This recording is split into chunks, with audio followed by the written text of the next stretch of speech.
The Nephilim sightings are going to start soon. Consciousness has been enslaved. Your consciousness does not need your physical body to survive. It's the thing that's necessary. It has to be there. It's the coding that projects this world we currently live in. He said, I want you to read the Bible. We got reptilians on just outside of our frequency zone. Six-dimensional beings, the ancient builder race. Ideas are the highest form of intelligence, and that leads you to truth and clarity. The Nephilim sightings are going to start soon. Conspiracy chill? There's obviously aliens. Our galaxy is insanely huge. We're just one planet. They would have needed a minimum of 6 feet of lead shielding in order to get through the 25,000-mile thick Van Allen radiation belt. This is real. They really did fake the moon landing. The world is infinitely older than that. And I mean the world with human beings in it. Skull and Bones is like one of the villains in the Legion of Doom. He said, I want you to read the Bible. The biblical flood, the Tartaria mud flood. Conspiracy and chill. The Nephilim sightings are going to start soon. The bull god ball. He said, I want you to read the Bible. There's magnets in the basketballs. There was a political party, a third party called the Anti-Masonic Party at a point in the United States. The Global Pandemic Treaty. Conspiracy and Chill podcast. Mr. Brooks Agnew, a returning guest. We are so pleased to have you back, and it hasn't been that long, but boy, your words were really prophetic, because for people, maybe for people that haven't listened to that episode briefly, you are known for many things, but primarily, in my opinion, for your hollow earth, inner earth theory. For anybody who hasn't listened to it, please go listen to the first episode with Brooks. He went into detail about his findings on the inner earth ocean, and since then, there's been a number of publications that have come out proving you correct. We already believed you, but this is just something that, as I said before we started recording, everybody should know this. Agnew, isn't it? Does this mean anything to you? I mean, you already knew this. You already knew that this was true, but do you kind of get a feeling of like, I told you so, or is it way past that with you? Oh, yeah, it's past that for me. I mean, I like when other communities, geological communities, or even the astronomical community, when they finally catch up with me, it just puts sand in the balance for me.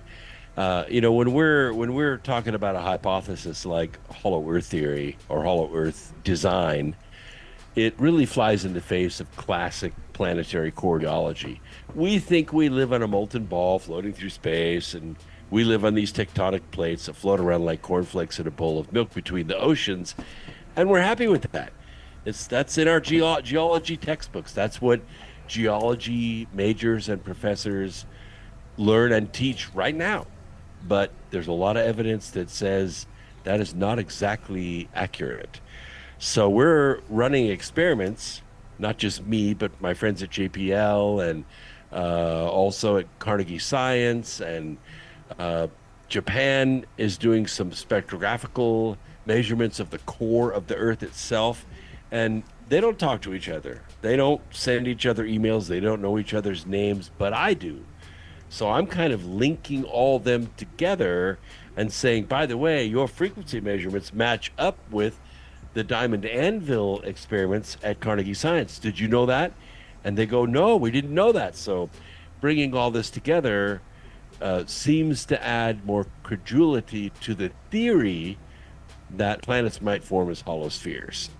It's just so amazing to me that something like this isn't just mainstream knowledge. It's not mainstream now, Mike. We're talking about fringe science of fringe science. So we're trying to make it mainstream because, I mean, let's admit, we're the mainstream now, right? Right. It's not CNN anymore. It's you and me. We're the mainstream. We're reaching more people with more truth without some central think tank brain somewhere telling us what to say every day than they are. And we're changing the world. No doubt. That's a good point. It's a pretty good way to look at it too, and I definitely would have never considered myself or Mike here part of mainstream. But no, you're 100% right. People are more into finding their info independently nowadays and not trusting the big sources. And what the route you were kind of going with it, Mike, that everybody, it should be common knowledge for sure. Like it should be something people are excited about. Like, oh, this massive new discovery. Even if it was mainstream science or like something that was broadcasted to more public or general audience. Figuring out what we live on, where we live, is just not really on people's priority. They'd rather be That's true. distracted. I mean, there are a lot of blue pill people out there. I know the steak isn't real, but I like it. I wanted to ask you a question. In one of the articles that I read that proved you correct, it mentioned that this inner Earth ocean, was potentially surrounded or sealed off by this mineral called ringwoodite. Right. Can you explain that a little bit? Yeah, ringwoodite is a kind of fossil. It can only form in the presence of, let's call it, volcanic material. So when we find ringwoodite on the surface, or we bring it up, say, from a drill or from a mine that we're mining, it is not common. This is something that would be like 900 miles inside the planet. So to find it, because the deepest hole we've ever drilled is 8 miles, and it's in Russia. Very, very common to get down 6,000 or 7,000 feet with a mine or an oil well or a gas well. That's very common, even to 18,000 feet. But to get ringwoodite in those drill cuttings, that's very rare. That shows an upheaval or a turnover from the inner Earth toward the surface, which is us. So the fact that we're beginning to pick this up in cuttings is more sand in the balance. It's more telling that Earth is actually a hollow sphere and not a solid ball. The ringwoodite, coupled with your our previous conversation, you had mentioned how stingrays were such a vital, pivotal, played a pivotal role in information in this whole excursion, because their ecosystem is very sensitive, and you were able to kind of determine a lot of things from that. Could you kind of just run that over again? I found that so interesting. Yeah, we were planning on an Arctic expedition when I took over the expedition team in 2007. So we didn't realize how expensive it was going to be or how difficult it was going to be, so we just pushed ahead. And so in 2008, we started raising money through investors to try to charter the ship. As it turns out, it's going to be about $3.5 million. So that's very difficult to get investors of that caliber together. But what happened in 2009 was Scripps. Scripps is a lab, and they take various environmental samples around the planet to supply to different kinds of groups doing different studies, most of which has to do with environmental effects on nature, especially man's involvement in those environmental effects. Lots and lots of funding behind that stuff. So in 2009, it happened to be the, I think, 5-year anniversary. They went down to Malaysia and sampled rays, like stingrays and manta rays, because rays, as it turns out, are very sensitive to changes in ocean chemistry, salinity, acidity, different kinds of chemicals like pesticides and oil and different things in the water. Normally they see 150, maybe 200 mutations in the rays.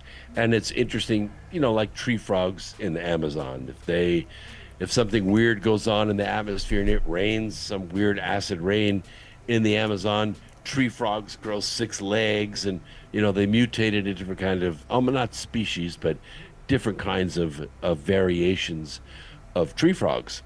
So that's what rays are. So they expected to see something like that order, 150 to 200 mutations. What they found in 2009 were 1,500, and many of them were new species or species we haven't seen in a million years, like frilled sharks, dorsal squids, and different stuff that not supposed to be alive in our waters.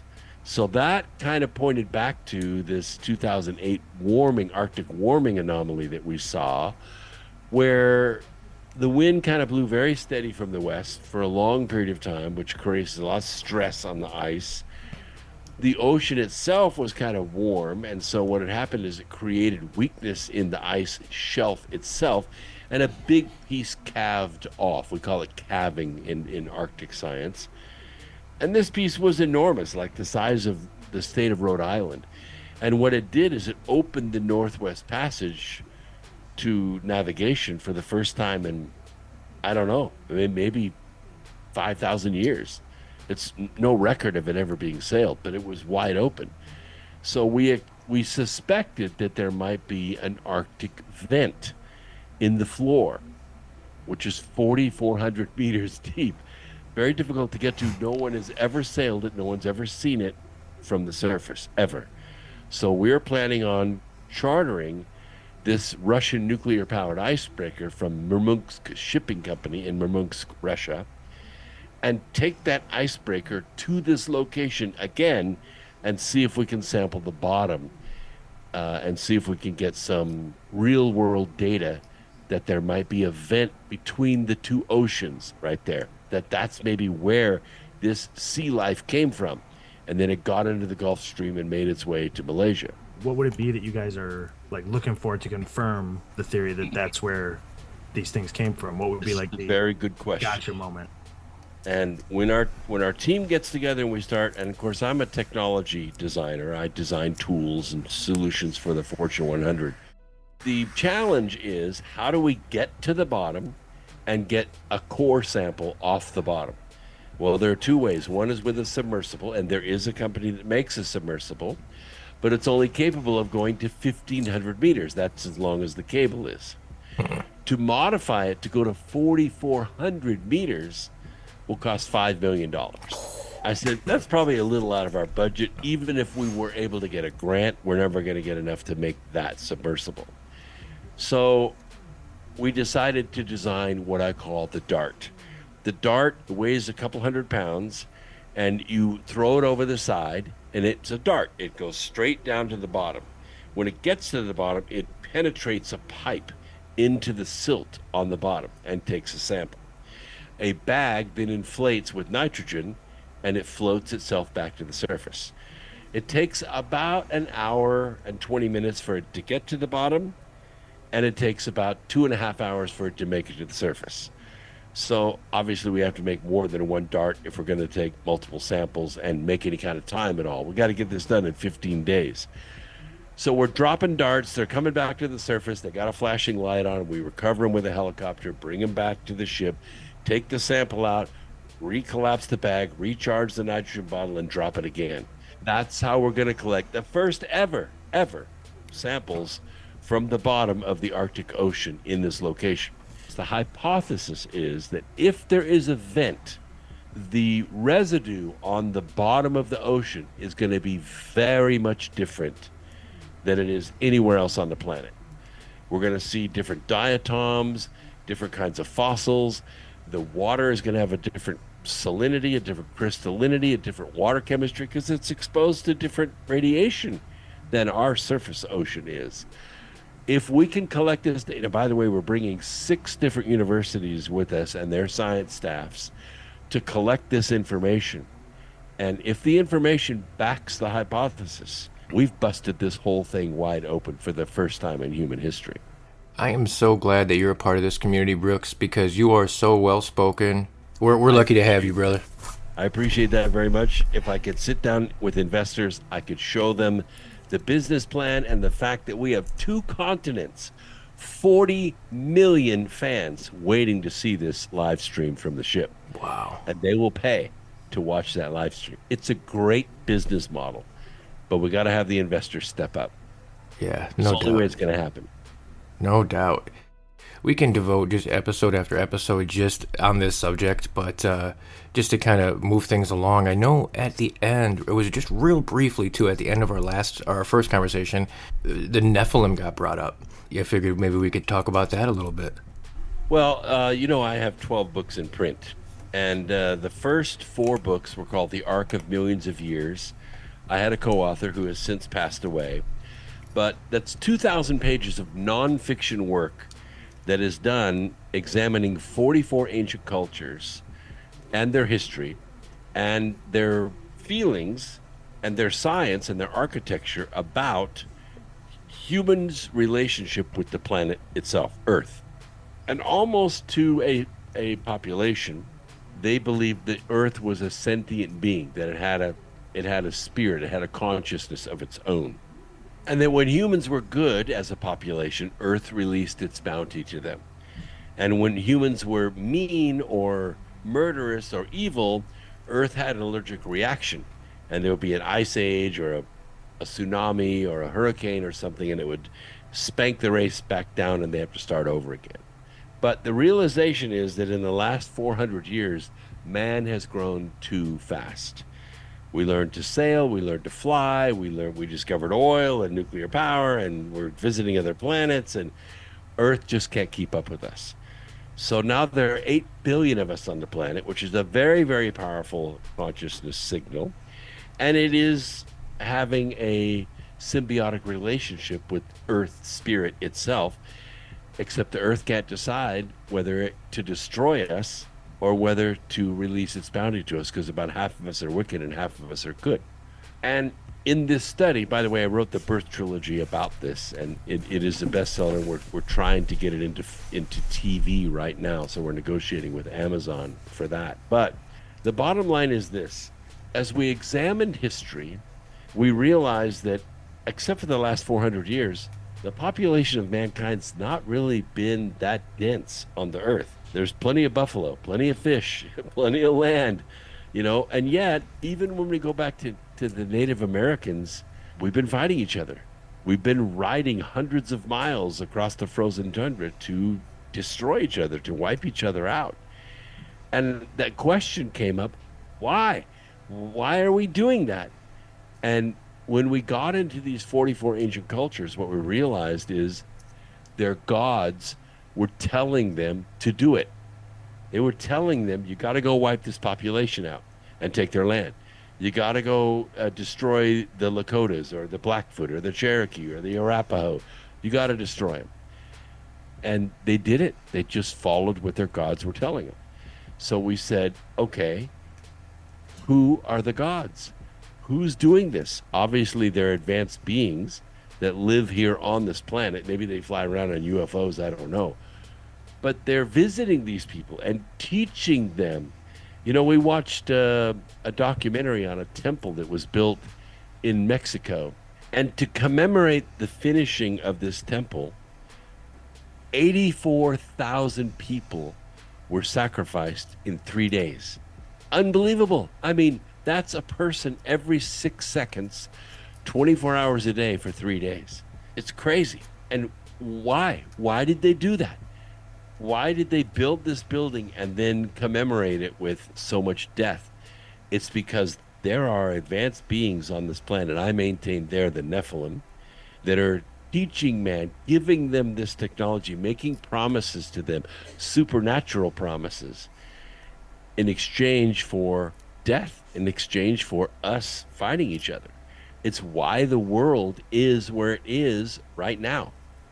If you were to speculate, then why they want all this bloodshed? Why do they want humans killing each other? Why do they benefit from that? Do you think there is some sort of like energetic exchange, like they get almost like sustenance from stuff like that, from rituals, from murder, from blood? Yes. One of the things that we discovered is a principle called glory. Now, glory is a word to us. We get it when we win a football game. We get it when we win a war. But glory is actually an individual energy signature that each one of us have as a spirit being. We are a spirit being. We're an eternal being having a mortal experience. So our physical bodies deceive us because they're so limited. We can only see so much, hear so much. We can't fly. We can't run very fast. We live 85% of our time in shelter because we can't, stand the elements. We're basically a weak body, but we are a very powerful spirit. And I believe that these Nephilim work for a very dark and nefarious power in the universe. Let's call it the devil just to make it easy. And that devil wants our glory. Can't take it from us. They've tried that lots of times. Killing innocent people does not work. What they want is for us to choose to give them our glory. And the only way we do that is if we become like them. And so when I look at and I'm going to use the word elite because that's what they call themselves. They are not elite. They are child eaters. These are people that consume the most innocent human flesh. Why? Because it is the most offensive thing to God that they can do. They choose to do it. And in exchange, their God, or these Nephilim, bless them with great power, great wealth, immunity to the law. The law cannot touch them. That's the gift that the Nephilim gives them. Yeah, you are 100% right. And I'm with you. I don't like calling them the elite either. The only thing they're elite at is being psychopathic scumbags and completely evil. And it's basically like what they do does work because, like you said, it's like they've got to these positions because they've had help. And what can we do? I mean, as soon as we pick up a weapon and get angry and start charging across the frozen tundra at them, they win. So how do we beat them? With love. How do we beat them and maintain our glory? Keep our glory bright and clean and pure. This is a question. It's a big question. It's a big challenge, and we're facing it right now. Yeah, we really are. What do you gentlemen think is the way to beat them? Well, we outnumber them by a lot. The threat to them is when we get together and organize. When we get together and think as one, or we care for one another and we move as one, well, we've already seen what they do. They use their armies and they shut down the entire world. They made us stay 6 feet away from each other. They destroyed our economy. We had a wonderful economy in 2020. Everybody was looking forward to the next decade. All my friends were making money. I was making money. Everyone was happy. We had world peace in the palm of our hands for the first time in, I don't know, when did we ever had an 18-month period where no American soldier died in conflict? Ever. Since 1776. Not happened, except those 18 months. And this force on Earth has an enemy. This military eternal war machine has an enemy, a mortal enemy. It's called peace. And so it destroyed it. And it transferred $4 trillion of our wealth from us to them. And they created 500 new billionaires just in this country in 18 months. And they're on the verge of wiping us out. They're on the verge of wiping us out. So what can we do to fix it? We can overcome their system by loving each other so much that we come out and use the system of laws that we have to overcome it. Now, I'm going to say that might be voting, but my God, look what they've done to our our election infrastructure. I don't even know if that will work unless we come out in mass, like 150 million Americans come out at one time and say no. It's the only way it's going to happen. And that means programs like yours and mine and others, we have to reach people. And we have to make sure that they don't lay down and let this happen. This battle between the Nephilim and us, as you suspect, has been going on for a long time. Do you believe that it has ever reached a crescendo in the past that maybe we can look back on and kind of see how they pulled themselves out of it and kind of lean on that? Well, in medieval times, the giants came out and helped men win wars. And if you look back into the technology of warfare, you don't have to go very far. You get to the Romans. Now, the Romans created a weapon called a ballista. Mm-hmm. And if you look at a ballista, it is basically a four-wheeled bow and arrow, but it shoots a bolt, an iron bolt with a sharpened tip, and it shoots it so fast. Now, the historians that I spoke to about this weapon, they said, oh, that was used, to knock castle walls down, and, that way they could siege and take over. And I said, that's nonsense. I would make a weapon completely different than if I'm knocking stone down. This was designed to pierce armor. It was designed to pierce armor. And if you look at this bolt, it's about 65 pounds. The average person that they were fighting in those days, weighed 145 pounds, was 5'5". even if they were wearing armor, they weren't very formidable because they weren't very mobile unless they were on a horse.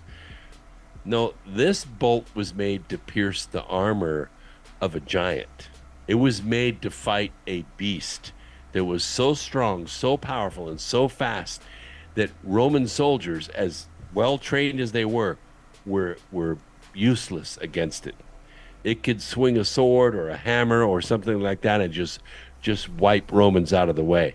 So they created this weapon to pierce the chest armor of these giants and kill them. That's what has to happen. We have to develop a weapon system that can stop these. Now, fortunately, there aren't very many of these. We don't have giants roaming the land like we did because the Nephilim are not breeding with us like they were. But it doesn't mean they're not at the head of the armies. You know how many 4-star generals we had during World War II? Just 3. 7. Oh, wow. We had 7. You know how many 4-star generals we have now? 43. Jesus. 43 4-star generals. And these are like aircraft carriers. They have whole support groups that come with them. We moved a lot of them out of the Pentagon down here to Fort Bragg, which is in Fayetteville, North Carolina. $283 million it took to upgrade that base to accommodate those generals that moved out of the Pentagon. This is the shit. This is what they're doing. They're taking over our country, these 43 4-star generals. Something has to be done. You've got to take these giants out. You have to remove them, or we're all going to die. That's super interesting. You're the first one to ever bring up the ballista as a weapon for that, but that does make sense, right? They had catapults and plenty of other things used to more effectively break down walls. It doesn't seem like that would have been... Had the trebuchet. I mean, they could launch big flaming, exactly, piles of hay over the wall and burn roofs on the inside. They could throw big rocks. Why did they need the ballista? The ballista was a close action weapon used to pierce the chest armor of giants. Wow. Yeah, I mean, it adds up. It checks out. There was definitely no shortage of giant stories, like you said. Pretty much any culture and old warfare would have talked about this or credited like the megaliths or the monuments and stuff around to being built by giants or civilizations founded by the giants. So yeah, that's super interesting. And I know that the military, the U.S. military, talked about the Kandahar giant in Afghanistan. So there definitely is rumored to be at least a few still out there. Yeah, well, you got an 18-footer that can move like lightning with a sword. It can take out men with guns. The Kandahar giant was this was a live giant that they faced in a cave, and it was large and red-haired, so the story goes. We never saw the body, but there's a body count from it.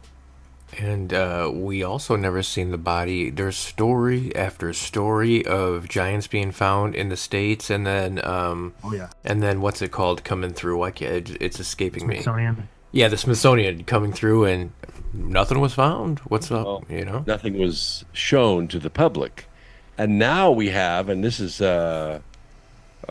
because we're seeing lawsuits, and these are insurance lawsuits that families are waging against the Department of Defense, because not a small number of soldiers have sustained brain injuries from their encounters with UFOs. This is now coming to the surface. So the Department of Defense is saying, oh, these are ours, and, they're not aliens, and they're not trans-dimensional beings, and blah, blah, blah. But these lawsuits tell a different story. Interesting. And to backtrack a little about the 43 generals and the giants. So you're thinking that they're doing some like black budget project to do with giants? Like, is it for giants or fighting against giants or?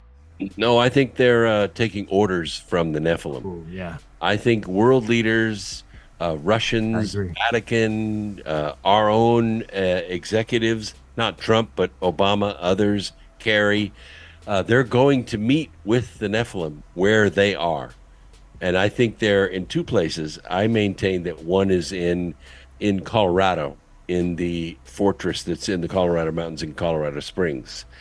And I maintain that one is in Antarctica. and that's why they're traveling there to meet. They're receiving orders directly. They're having their testimony made firm. Let's put it that way. Yes, he's real. Yes, he's here. Yes, he's lived for 100,000 years. He knows everything that's happening. And if you want to be made rich, and your kids and your grandkids, we need to defeat these forces. We're fighting a supernatural intelligence that, might even be greater than mine. I think that both of you guys are probably familiar with the rumor or the speculation. People say that was in Hillary's emails, that she was saying something about Gilgamesh's tomb or something, the deleted Hillary Clinton emails, like, oh, they found Gilgamesh's tomb, or something about we gotta get the artifacts, we gotta see what's up with that.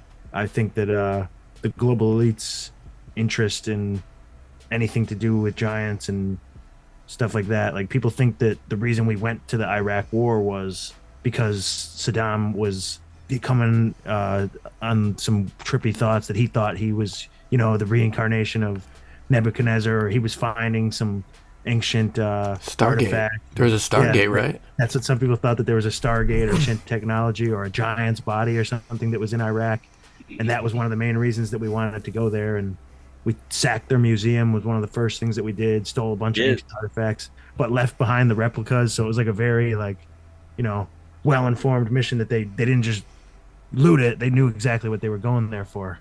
Somebody did. Right. Somebody did. Somebody said, yeah, we need to get our technology. It's ancient and we need it. And that's not the first time this has been done. Hitler did it and accumulated a lot of, weird technology. And we know, because I'm in the business, I have a degree in nuclear chemistry and I did my postgrad at Oak Ridge. We know that there was a nuclear signature in Nazi Germany way before Trinity. It was small, but we did pick it up. It did knock the lights out in London for 6 hours. So we know that it was there. We also know that the two triggers, the technology was actually stolen from the Nazis. Somebody gave it to them. Somebody trained them to build these weapons.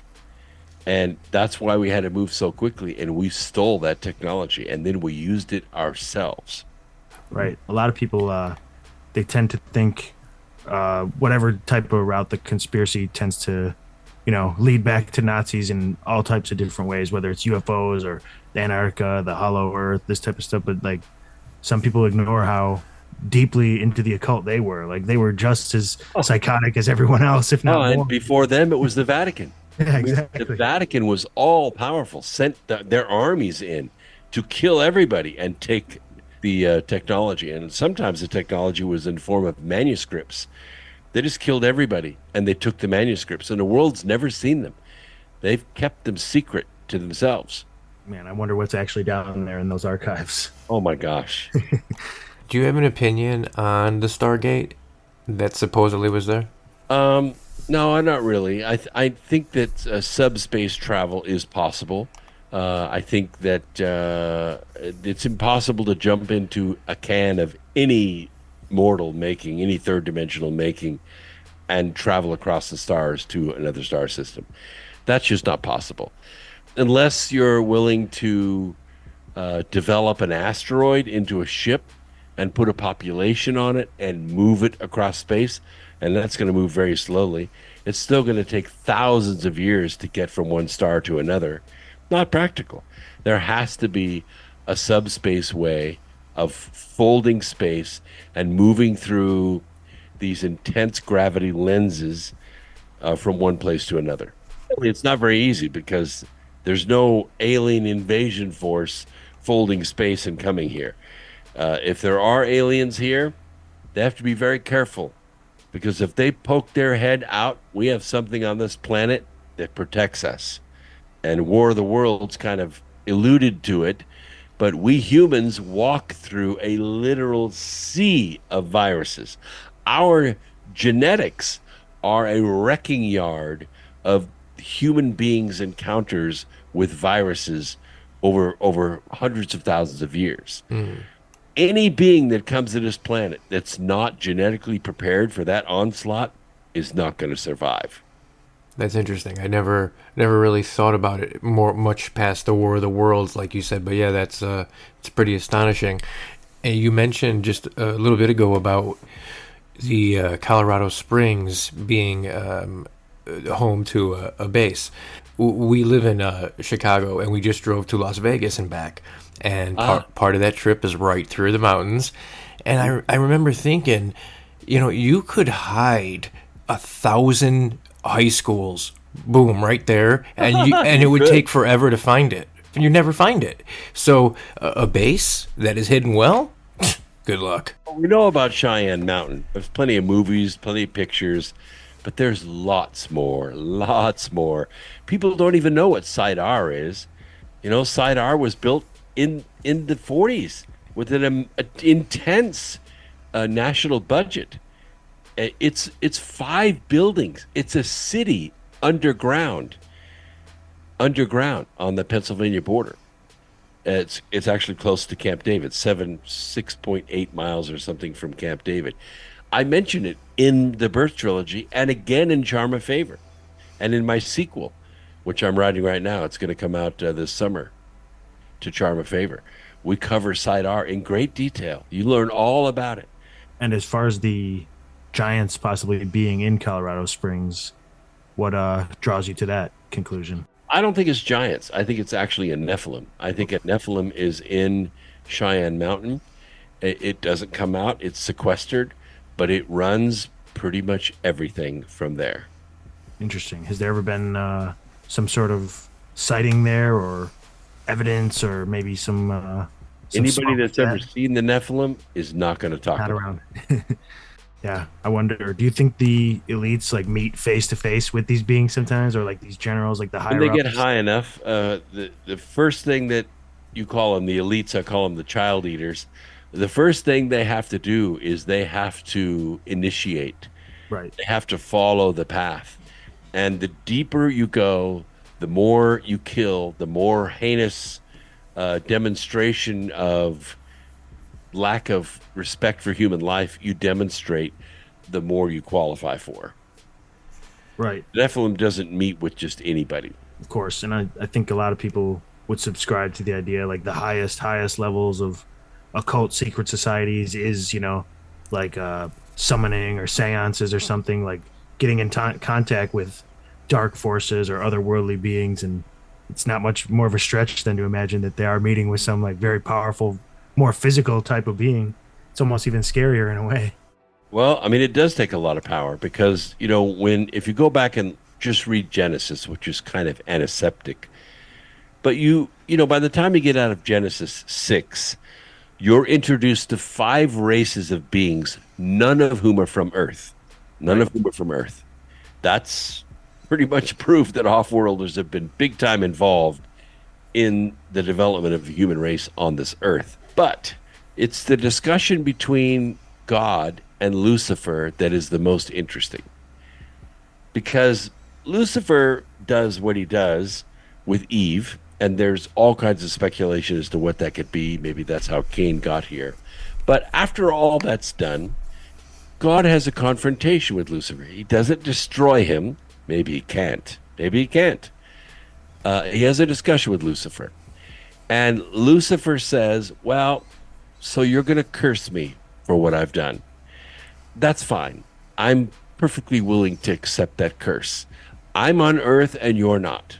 So all the bodies that you create for Adam and Eve, which is us, my followers, the ones that didn't get a chance to be born here, we're going to take the bodies for our own.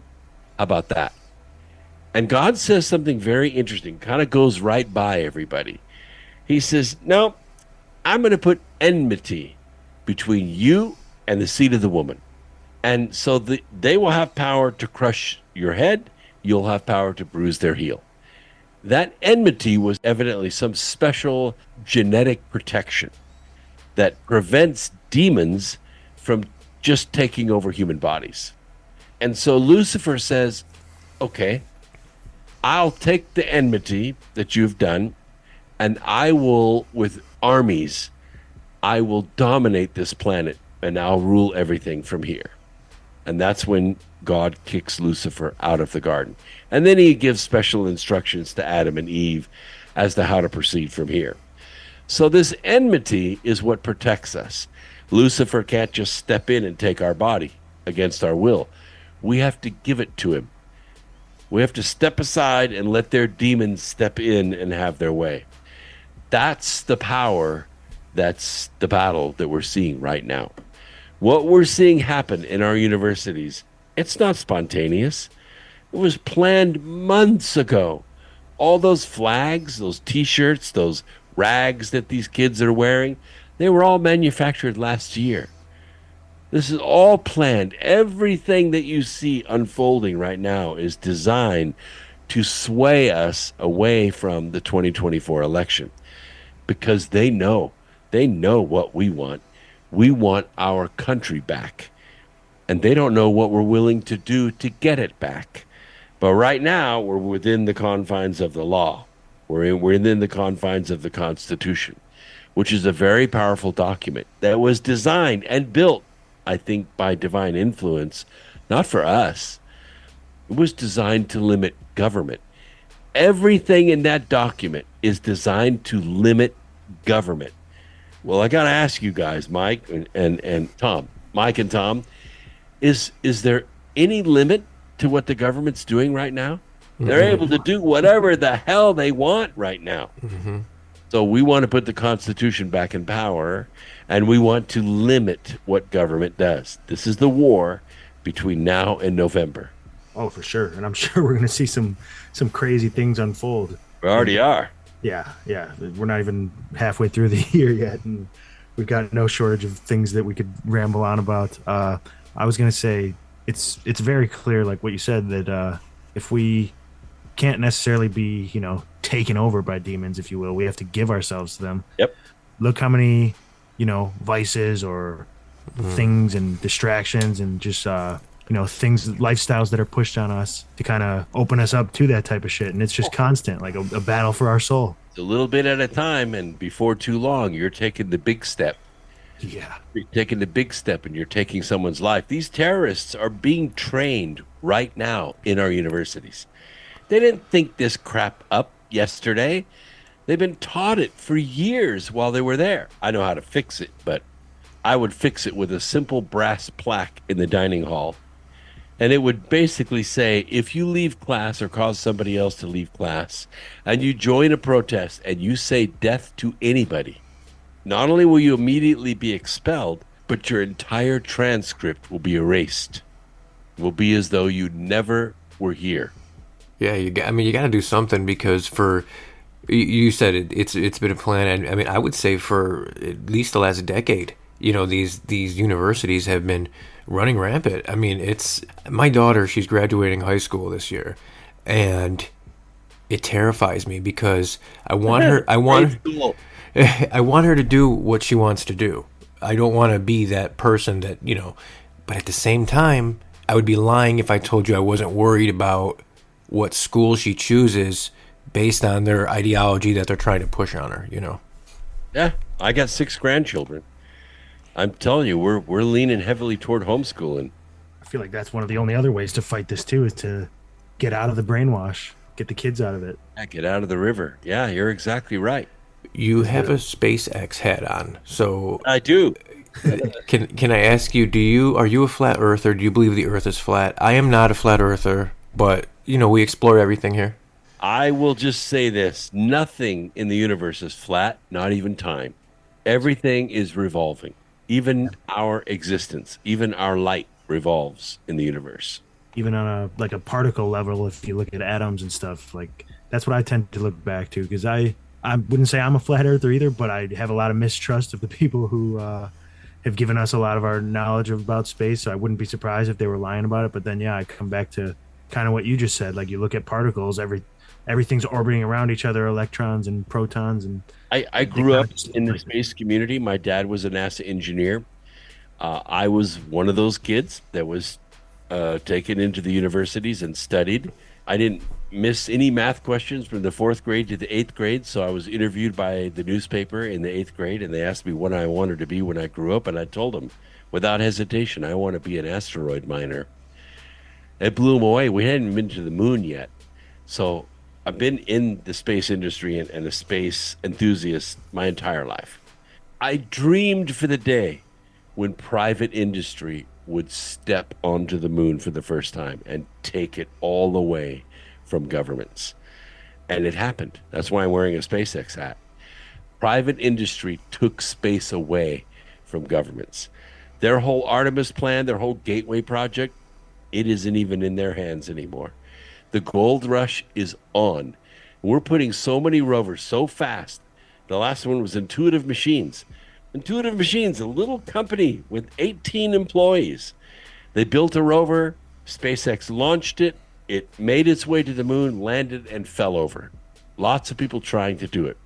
The problem is that rovers remotely navigating to the moon and landing is very hard to do. It's hard to drive something 250,000 miles away by joystick. You just can't do it. You need a human touch. You need a pilot. It's coming. It's coming. Very soon, we're going to put humans back on the moon in Schrodinger's Basin. We're not going to land in the pretty craters on the equatorial side of the moon. No one's interested in that. What we're interested in is the south pole of the moon. Why? Because of the L-Cross mission. The L-Cross mission, it was a government mission. It was designed to scan and analyze the atmosphere of the moon. It made a mistake. It ran out of fuel, and its orbit began to decay. This was a sizable project. So they changed the mission. They blew the bolts that connected the spectrometer to the rocket, and they let the rocket fall to the moon on the South Pole. And it fell into a crater called Shackelford Crater. And when it landed, it created a huge plume, like, throwing a rock really, really hard into the sand. It created a huge plume. Then they flew the spectrometer through the plume, analyzed it, sent the analysis back to Earth, and then the spectrometer crashed into the moon. That discovery of what was in that crater in 2006 started the rush that we're seeing today. But we had to get private industry to move government out of the way. And that's where we are right now. Do we know what was found in that crater that created the rush? Oh, yeah. That is an Everest-sized chunk of frozen helium-3. There's enough fuel in that crater to power Earth for 10,000 years. That's what the rush is on. That's what everybody's going for. That's why the Indians went there, the Chinese went there, the Russians crashed, Intuitive Machines just fell over and doesn't have any plutonium batteries to wake back up again after the lunar night. We are going for this crater. And the first one there is going to rule the world. I have to ask you, because you're probably going to be one of the best people I have the opportunity to talk to about it. So you obviously believe that we went to the moon in the 60s. Oh, yeah. We were there. We also made some fake films in case we didn't make it. Okay. Because failure was not an option. We were at war. We were in a Cold War with the Soviets, and we had to show them something. So we did make fake stuff, but we also landed there. And it was primitive technology, but it had very, very good pilots at the stick, and they were able to land on the moon. I interviewed 2 astronauts. I'm totally convinced we went. Plus, the Chinese photographed it, and the Indians photographed our 2 landers still on the moon. So they're still there. I'm happy to hear that you at least admit that the videos are phony as can be, but the ones that were produced, they were done in a theater. But the real ones, the real stuff that was done on the moon, that was taken with the Hasselblads, that's real. Now, the Van Allen radiation belts, how did we get through that technology in the 60s? As it turns out, during that 3-year period from 69 to 72, the Van Allen radiation belts were very quiet. The sun had been quiet for a while, so they were only going to be exposed for about a minute and a half. So they just covered themselves in a lead foil, went through it, and all 12 of them, well, all 16 of them, managed to live nice long lives. They didn't suffer any long term. Now we recently launched the Orion through it. I weigh 0.1 metric tons. Okay, so I'm a sizable guy. When I sat in Apollo down at the Stennis Space Center, I said, "There's no way, and there's no way I'm sitting in this for a week and going around the moon and coming back. It's not going to happen. It's too small for me. I would go crazy, and that's why astronauts were all these little bitty guys." Orion is bigger. You could actually maybe put Apollo inside Orion, and it's designed to seat 7 people. And I sat in one of those seats, and I said, I'm still not going. This is too small for me. Starship I would do, but not Orion. Now, we recently launched Orion, had some good sensors in it. We sent it around the moon, brought it back, splashed it down, and I haven't seen the data.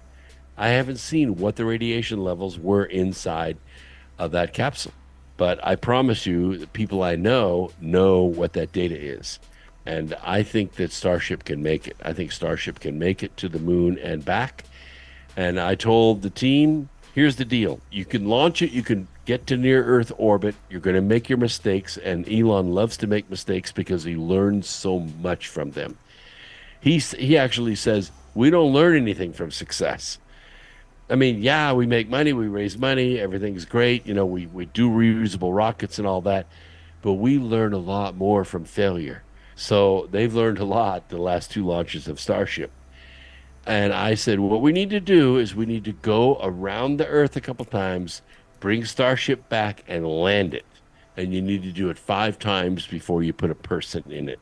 And then we need to do it a few dozen times around the Earth and back landing again, so we know men can fly that thing and land it. Because it's a little bit of a, I don't know if you've watched Starship land or not, but it's a little bit of a nauseating journey, that flip, you know, to come back and get right. It's not like coming straight down with parachutes. You're actually landing this craft under its own power on the ground. We need to do it a few times before you take people to the moon. And then I think we need to land a few times on the moon without people in it, which is not going to be easy to do before we try to do it manned. Once we do it manned the first time, it's game on. We're colonizing the moon. I wrote a book called Asteroid Mining: The Future of Energy. And in this book, we discuss in detail how to colonize the moon. It cannot be done on the surface. I argue with the team all the time. This looks glorious. I love your models of it, your AI generations of it, but it can't be done. We have to build out the volcanic vents. You've got to be under the surface of the moon in order to build a colony.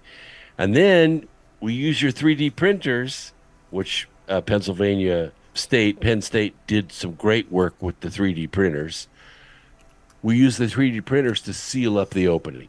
We build the airlock and seal it in with 100 feet thick of soil, regolith, because it's going to take 100 feet to hold back 10 pounds per square inch, which is basically Earth atmosphere at about 8,000 feet, which is about the best we're going to be able to pressurize the moon. But we get used to that pretty easy, 8,000 feet altitude. But you can bounce around on the inside of the moon with nothing but a short sleeve shirt once we get the helium fusion fuel system running on the moon. That's incredible, and probably not too far in the future. Oh, and if we colonize the moon, we're talking a couple hundred years of industry. Earth will change. Wars will go away. Energy scarcity will go away. The idea of we got to have wires on the ground and we have to grow our population along these wires with meters, all that goes away. All that becomes ancient technology like horseback. Energy becomes available to everybody, and this is what ends wars on the Earth. We completely overwhelm the value system of Earth with the value system from the moon, and then we can go beyond that. But if we have a moon colony and somebody gets pregnant on the moon, it ain't no big deal. That person can be on the next shuttle back to Earth, have a normal baby on Earth, and then go back and do what they do. If we have a pregnancy on Mars, that's a Martian. And when it's born on Mars, it is never coming to Earth. It will live on Mars forever. And do you say that because they'd be incompatible with coming back? Won't make it. 7 months, even 70 days. Even the 70 days with fusion rocketry to get back to the Earth, to have that baby normally, will never make it. It will already be through several of the critical development phases at low gravity. It will never survive on Earth. That's a Martian. Wow. Going the other direction, do you think that we'll ever one day have civilizations or any kind of tourism maybe under the water? Yes, I think that's coming too. It's interesting. It's a great tourist idea. I think if we could start at 30 feet and then we can go to 100 feet, I think beyond that you're not going to see much because it's too dark. But I've dove to, I think the deepest I've dove is 140 feet. It's still light. You could still see, but it's all washed out. There's no color. You have to turn lights on to see any color. It isn't that hard to do. Even I could probably dive to 200 feet. I'd have to have special tanks to get back to the surface because it's a lot more decompression involved. Once you get past 100 feet, the dive tables change radically. But I've already dove to 120 feet. No big deal. You don't even feel it. I was gonna kind of ask something similar. So, personal question to you then, Brooks. Would you rather get a private trip to the moon in a spacecraft, or would you rather get a manned submarine trip to that vent at the bottom of the ocean? Which would you pick? Oh, the moon in a heartbeat. Yeah, I'm middle-aged, I put it that way. I've probably got another 60 years to live, maybe 70. And I'm in great shape. I'm in way better shape than John Glenn was when he made his second trip to space, or William Shatner. But I would absolutely, definitely go to the moon. If I could get to the moon and direct that volcanic vent construction project, it'd be the crowning achievement of my life.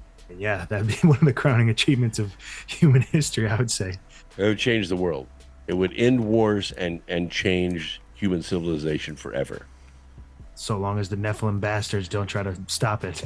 Yeah, and I think they are trying to stop it, to tell you the truth. They don't want us to expand. They only have dominion on this planet. Why is that? Rules, and I don't know how to put it any other way. They can only do so much. They can't directly engage because once they break the rules, then we can break the rules. We can bring divine beings in too, and our divine beings can kick their divine beings' ass. So they can only go so far. They can only influence us to destroy ourselves. And once we reveal that to people, like, this is what you're listening to, this is the music, this is the mantra, this is the lesson, we start informing people, then they can choose not to do that. And that's the issue. These kids that are being indoctrinated from very young ages and turned into these monsters that we see generationally take the place of the Rothschilds and the Clintons, and they're even more violent, more devastating next generation coming along. We've got to inform them what they're doing. Now, some of them are already lost. They've already sold their souls. They've already got their voice. They've already got their money. They can't be touched by the law. They're lost. But the next generation we can save. And then it's only a matter of time before they die out. Once they're dead and gone, then the next generation is golden. So when someone sees like an angel or something happens and a Holy Spirit intervenes and saves them, is that essentially the angel getting even with the Nephilim for breaking a rule previously, like them kind of making it even? Yeah, I think so. They can't just move in and kill you. Well, I suppose they could, but then you just come back because we're eternal beings having a mortal experience. They don't win. They might win, temporarily, but they don't win because we just come back and they face us again and again and again for thousands of years. And each time we come back, we get better, we get smarter. We are not as easy to fool the next time. But there are things that we choose to do that end the game. And Jesus tried to explain this to us, and he wasn't too nice about it. He said, it will be better for you if you hung a millstone around your neck and jumped into the ocean than what I'm going to do to you. Yeah, and he was referring to harming children. That's right. Yep. And for him to get that violent and upset about something, that's how you know that's like the most extreme offense. I think most people would even agree, like even in jail and the hardest of criminals, like they don't play around with that. Like they'll kill you if you messed with kids as a crime. Like it's just in our nature to know, like, hey, you don't fucking do that. And then somehow we find ourselves ruled by people who get off on that.